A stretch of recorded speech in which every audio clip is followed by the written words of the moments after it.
नमस्कार। राय साहब की राय कार्यक्रम में एक बार फिर से आप सभी का स्वागत है। दोस्तों, अपने वादे के मुताबिक आज मैं हाजिर हूं आप सबके सामने उस टर्न अराउंड संभावित मल्टी बैगर शेयर को लेकर के।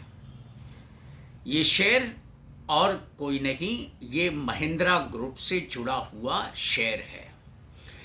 इस कंपनी की स्थापना जो है 2007 में हुई थी और उसके बाद ये शेयर जो है ये अपना कामकाज करता रहा।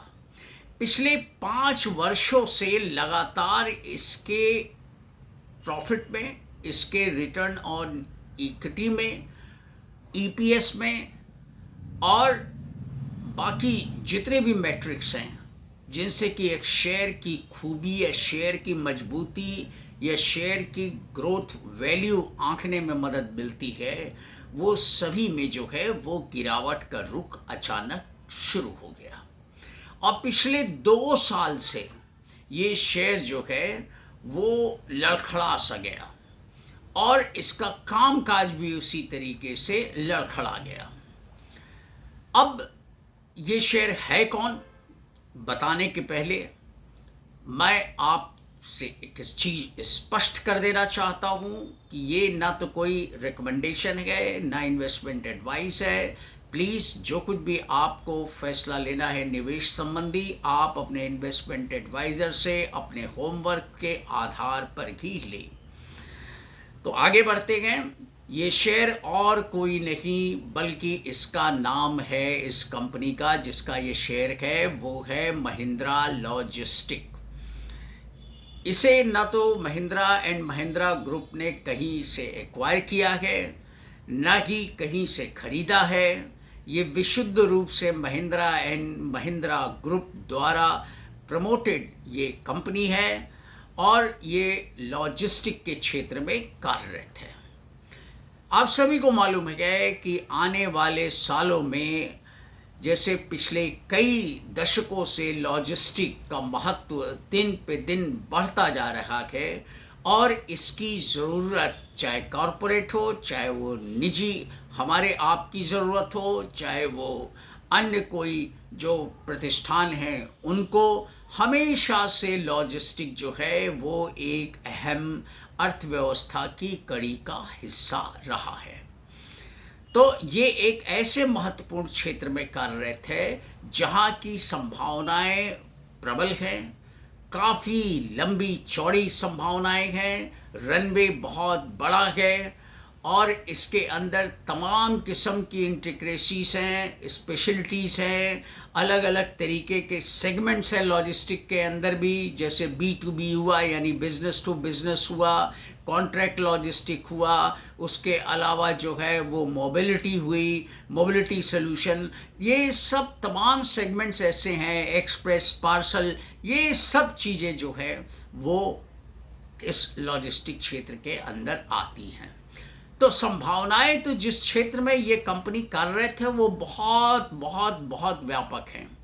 अब सवाल ये है कि कौन सी कंपनी ज़्यादा बेहतर इन संभावनाओं का विदोहन कर सकती है। तो महिंद्रा एंड महिंद्रा ग्रुप जो है वो सर्वथा इस चीज़ के लिए सक्षम है कि वो इस क्षेत्र में भी जो है इसके पोटेंशियल को जो है वो अपनी कंपनी के मार्फत टैप करे। अब हुआ क्या? हुआ ये कि कुछ व्यवहारिक कारण थे जिनके कारण जो है ये कंपनी जो है वो ग्रुप की वो पिछले 5 सालों से थोड़ा इसका प्रदर्शन निराशाजनक होता गया। पिछले 2 साल से ये लॉस में थी, इसका ईपीएस भी गिरा हुआ था, आरओई गिरा हुआ था, इसके अलावा इसका आरओसीई गिरा हुआ था, ये मार्जिन्स गिरे हुए थे, इबिटा जो है वो काफ़ी लड़खड़ाया हुआ था। लेकिन धीरे धीरे, चूँकि मैंने आपको पहले ही अपने पिछले वीडियो में बताया कि जिस ग्रुप की एक अच्छी खासी बैकिंग किसी कंपनी को मिल जाती है, एक्सपर्टीज़ मिल जाती है, एक लंबा दशकों पुराना अनुभव मिल जाता है, तो वहाँ पर जो है कंपनी को जो है वो टर्न अराउंड फेज में जो है वो एक बहुत बड़ा एडेड एडवांटेज मिल जाता है और वो धीरे धीरे धीरे धीरे वो तेजी से, धीरे ही सही, लेकिन वो देर सवेर वो इस टर्ब्यूलेंस से बाहर निकल आती है। और ऐसा ही कुछ देखने को इस कंपनी का कामकाज परिणामों में हमें पिछले 2 क्वार्टर से मिला है। एक तो ये क्वार्टर जो जून 2026 को समाप्त हुआ, इस क्वार्टर के अंदर जो है कंपनी का जो है वो प्रॉफिट जो है वो 11 करोड़ लॉस से 25 करोड़ नेट प्रॉफिट में सामने आया। ये एक बहुत बड़ी उपलब्धि है, बहुत बड़ी उपलब्धि। इसके अलावा इसका इबिटा उसमें 51% का इजाफा हुआ। इसके अलावा इसका रेवेन्यू जो है उसके अंदर भी जो है लगभग 23% का इजाफा हुआ। अब आप इससे अंदाज लगा सकते हैं कि कंपनी ने कितना मैसिव टर्न अराउंड किया। इसी तरीके से सीक्वेंशियल बेसिस पे भी इस कंपनी ने बहुत बढ़िया इस क्वार्टर में प्रदर्शन किया। और वैसे तो क्वार्टर 4 में यानी 31 मार्च 2026 का जो फाइनेंशियल ईयर एंड हुआ, यानी जो पिछला क्वार्टर था कंपनी का, वहाँ भी कंपनी ने जो है वो शानदार प्रदर्शन किया और कंपनी जो है उसने जो है वो प्रॉफिट कमाया, रेवेन्यू में अच्छी खासी वृद्धि की, ईबिटा में सुधार किया और इस तरह करके ये जर्नी जो है वो आगे बढ़ती रही। और ये जर्नी जो है वो फर्स्ट क्वार्टर 2027 जो है ये इस क्वार्टर, पहले क्वार्टर में जो है ये जर्नी बरकरार रही और कंपनी ने बहुत बढ़िया प्रदर्शन किया। अब इसका जो है B2B सेगमेंट जो है लॉजिस्टिक का, उसके अंदर 58% की बढ़त देखी गई। इसके अलावा जो है वो मोबिलिटी में, कॉन्ट्रैक्ट लॉजिस्टिक्स में, इसमें भी जो है 20% 25% से ज़्यादा जो है वो इजाफा देखा गया। तो यानी कुल मिलाकर के इसका EPS जो पिछली समान अवधि में यानी 1 साल पहले जो जून समाप्त क्वार्टर में जो था EPS वो निगेटिव में था, ₹1.44, जो अब बढ़कर के पॉजिटिव में 2.56 यानी ₹2.56 तक पहुंच गया। तो यानी अब जो है कंपनी राइट ट्रैक पे है और कंपनी ने ये साफ कर दिया है कि वो जल्दी ही, कंपनी जो है उसका इरादा ये है कि वो इस कंपनी को यानी महिंद्रा लॉजिस्टिक्स को एक 10 करोड़ की वैल्यू वाली कंपनी बनाना चाहती है। अब इस कंपनी के साथ फेवरेबल चीज़ क्या है? जो एक टर्न अराउंड स्टॉक जो है, जो ग्रुप का ही टर्न अराउंड स्टॉक कहा जाएगा इसको, उसकी संभावनाएं कैसे हैं? अब देखिए इसका जो 52 वीक लो है वो है 275 और अधिकतम भाव जो है वो 400 कुछ रुपए करीब था। और इसका जो ऑल टाइम लो है वो 175 रुपए रहा है और इसका ऑल टाइम हाई यानी लाइफ हाई 821 रुपए तक गया है। तो आप इससे अंदाज लगा सकते हैं आज इस शेयर का भाव, यानी जो इसके पिछला जो क्वार्टर था यानी 31 मार्च 2026 को, उसमें जब कंपनी ने अपने टर्न अराउंड को जो है वो दिखा दिया कि उसमें मादा है और ग्रुप के पूरे सपोर्ट से वो अब प्रॉफिटेबल फेज में, बढ़िया फेज में अब प्रवेश कर रहा है, उसी समय इसके शेयर जो हैं वो धीरे धीरे बढ़ने लगे थे।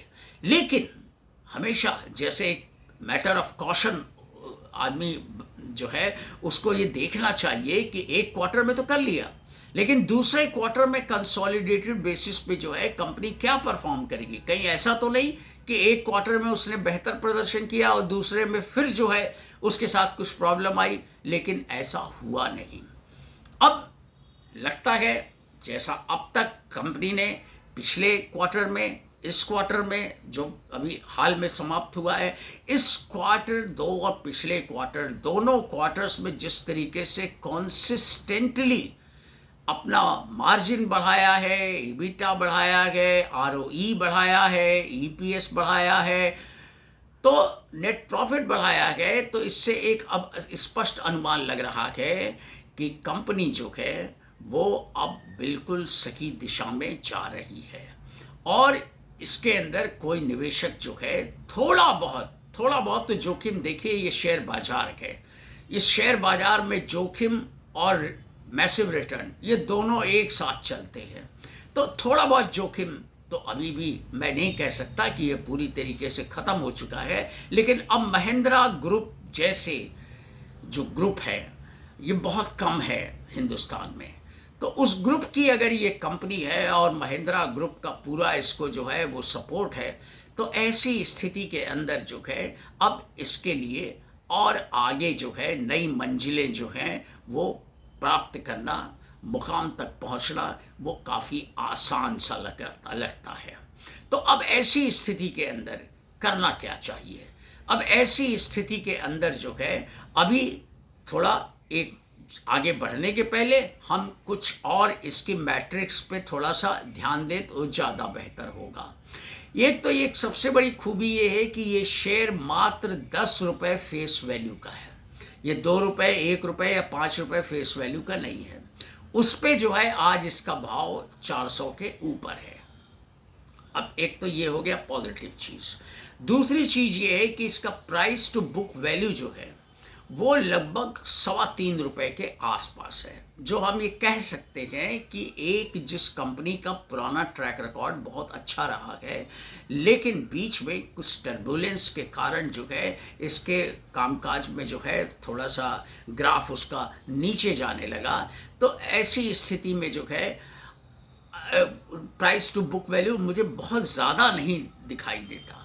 तो ऐसी स्थिति में बुक वैल्यू तो ठीक है, मतलब न बहुत नेगेटिव साइड में है न बहुत पॉजिटिव साइड में है। रही बात TTM बेसिस पे पी की, तो पी जो है इंडस्ट्री का पी लगभग 45 के करीब है और इसका जो है वो लगभग 84 के आसपास है। तो TTM बेसिस पे मैं बात कर रहा हूँ। तो अब ये जैसे जैसे कंपनी जो है अपना अगले क्वार्टर्स में अगर इसी तरीके से प्रदर्शन करती रहेगी तो इसके पी में भी जो है वो गिरावट आपको देखने को मिल सकती है। EPS भी थोड़ा कम है क्योंकि पिछले 5 सालों से इसका कामकाज का ग्राफ जो है वो थोड़ा नीचे की तरफ आ रहा था। तो EPS में भी जब सुधार होगा तो बेहतर स्थिति में रहेगी। उसके अलावा इसकी बुक वैल्यू जो है वो बहुत अच्छी है, 118 रुपये की। और कंपनी जब से ये कामकाज कर रही है फुल फ्लेज, इसने जब से ऑपरेशन शुरू किया है कुछ न कुछ कैश फ्लो इसने जनरेट किया है। फ्री कैश फ्लो भी जो है अब कंपनी का जनरेट होना फिर से शुरू हो गया है। पहले भी करती थी लेकिन अब जो है वो स्पष्ट तौर पे दिखाई दे रहा है एक बार फिर से। तो यानी इस ग्रुप की और इस कंपनी की खूबी क्या है कि ये जब इसके थोड़े से टर्बुलेंस वाले दिन थे तब भी इसने कैश जनरेट किया है और ऑपरेटिंग कैश फ्लो जनरेट किया है और फ्री कैश फ्लो जनरेट किया है। तो यानी ये दिखाता है कि ये बड़े बड़े ग्रुप्स जो हैं, जो लंबे कई दशकों पुराने हैं, उनकी जो ग्रुप की कंपनियां हैं वो हमेशा जो है वो कैश कंजर्व करने की दिशा में हमेशा जो है वो इसका खासा ख्याल रखती हैं। तो इसका जिसका नतीजा है कि आज ये शेयर का जो बुक वैल्यू है वो 118 रुपये है। तो अब सवाल ये पैदा होता है कि अब इस शेयर में आगे संभावनाएं क्या है। तो संभावनाएं मैं आपको पहले ही बता चुका हूँ कि 2 क्वार्टर इसने बहुत शानदार प्रोग्रेस की है।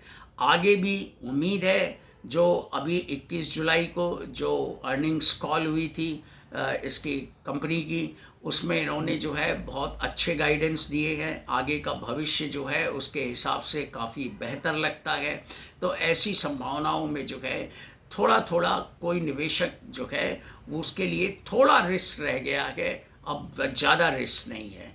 तो वो थोड़ा करके इस शेयर को जब जब मैसिव मतलब एक मीनिंगफुल डिप मिले तब वहाँ पे इसकी शुरुआत की जा सकती है। मेरा एक बार फिर मैं आपको बता दूं, ये मेरा कोई रिकमेंडेशन नहीं है। मैं केवल जो मैंने जो अपनी स्टडी की है, जो मैंने अपना सोचा है, समझा है, मैनेजमेंट ने जो गाइडेंस दी है, कॉन कॉल में जो कुछ भी बताया गया, मैं उसके हिसाब से आपको जो है वो ये बातें सामने रख रहा हूँ। तो ऐसी स्थिति में इस शेयर में, इस कंपनी के शेयर में अगर जो निवेश कोई निवेशक करे और लंबे समय तक छोड़ दे इसको, ये नहीं कि आज हमने निवेश किया और हम ये एक्सपेक्ट करें कि साहब 3 महीने 6 महीने में जो है वो कोई बहुत मैसिव रिटर्न या मल्टी बैगर रिटर्न हमको मिल जाएगा। नहीं, इसके लिए वेट करना पड़ेगा। और वैसे भी एक जो सबसे पॉजिटिव चीज़ जो है इस शेयर के साथ ये है कि इसका ऑलरेडी जो ऑल टाइम हाई जो है वो 821 रुपये तक गया है। तो अब ऐसे में संभावना है कि 821 रुपये अगर किसी कंपनी के शेयर का भाव कभी पहुंचा है, तो इतने बड़े रिलायबल ग्रुप, बड़े बड़े मतलब एक अनुभवी ग्रुप, और जिसकी एक अपनी रेपुटेशन है कॉरपोरेट क्षेत्र के अंदर, और ये कंपनी जो 2007 से कार्यरत है और जिसमें शुरू से ही जो है ये कैश जनरेट करने की दिशा में हमेशा जो है उसको तवज्जो देती रही है, फ्री कैश फ्लो और ऑपरेटिंग कैश फ्लो जो है वो इसका जो है वो हमेशा थोड़ा बहुत जो भी हो वो आता रहा है। तो एक अच्छा खासा कैश रिजर्व जो है कंपनी ने अपना बना के रख लिया है और आगे भी ये और इसमें इजाफा होने की ही संभावना व्यक्त की जा सकती है। तो ऐसी स्थिति के अंदर मुझे जैसा लगता है कि इस कंपनी में अपार संभावनाएं हैं, क्योंकि कंपनी ने जो मौजूदा अभी जो रिजल्ट्स आए हैं और जो पिछले क्वार्टर के रिजल्ट्स हैं वो ये दिखाते हैं कि लॉजिस्टिक क्षेत्र की अपार संभावनाओं के विदोहन यानी उसको टैप करने की क्षमता कंपनी में है। और महिंद्रा ग्रुप का एक कुशल ग्रुप है, इसके बाकी शेयरों का आप खुद ही देख लीजिए कि क्या परफॉर्मेंस है, तो वो एक अच्छा सपोर्ट इसके साथ रहेगा। तो ऐसे में कंपनी जो है वो और बेहतर भविष्य में प्रदर्शन कर सकती है। तो ये एक पोटेंशियल जो है वो पैसा बना करके देने वाला शेयर जो है उसकी संभावनाएं सजो के रखता है। तो इस शेयर को अपने वॉच लिस्ट में रखना मैं समझता हूँ बुद्धिमानी का काम होगा। और जो इसमें बहुत ज़्यादा जोखिम लेने के आदी हों वो थोड़ा बहुत पैसा लगाना शुरू कर सकते हैं, लेकिन मैं फिर भी यही कहूँगा कि ये ना तो मेरी तरफ से कोई रिकमेंडेशन है ना कोई एडवाइस है। आपको जो भी फैसला लेना है वो आप सोच विचार कर अपने होमवर्क से और इन्वेस्टमेंट एडवाइज़र से पूछ के करें। तो आज के वीडियो में इतना ही। अगले वीडियो में मैं कोशिश करूँगा कि बाज़ार से ही जुड़ी कोई और जानकारी, अभी एक और शेयर है जो ग्रुप का ही शेयर है और उसके भी जो है वो टर्न अराउंड उसका लगभग होने की कगार पे है और वो अब बिल्कुल ट्रैक पे आ चुका है। तो उस शेयर के बारे में भी मैं चर्चा करना चाहूँगा। हो सकता है कि अगला वीडियो किसी दूसरे टॉपिक पे आए, उस पे ना आए, लेकिन दूसरा वीडियो ज़रूर मैं उस टॉपिक पे लाने की और आपके सामने पेश करने की कोशिश करूँगा। तो आज के वीडियो में जो है वो मेरे हिसाब से इतना ही, और आने वाले वीडियो का आप इंतज़ार कीजिए। मेरे चैनल को प्लीज़ सब्सक्राइब कीजिए, मेरी हौसला अफजाई कीजिए और वीडियो को लाइक कीजिए, ज़्यादा से ज़्यादा लोगों तक शेयर कीजिए। Thank you.